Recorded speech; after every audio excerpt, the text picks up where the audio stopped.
Hi, it's Chris. In this video we're going to show you how to remove and reinstall the door bin on your LG refrigerator. Now to do this you do not require any tools at all. Keep in mind if your machine needs to be repaired, it's usually simple enough to do it yourself. Visit PartSelect.com, enter your model number, and quickly find and order the part you need.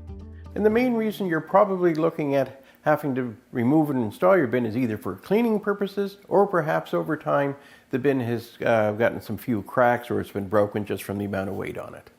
So the first thing you want to do is open up the doors of your refrigerator and of course remove any product that's currently in the bin. Once the bin is empty, you're just going to manage to take hold of it from either side and lift straight upwards. Sometimes if they stick a little bit you may have to give it a little bump from underneath.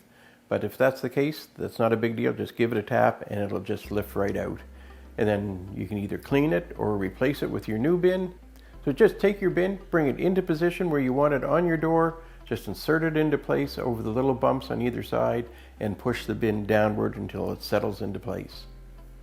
And there you go. It's just that easy to remove and reinstall the door bin on your LG refrigerator.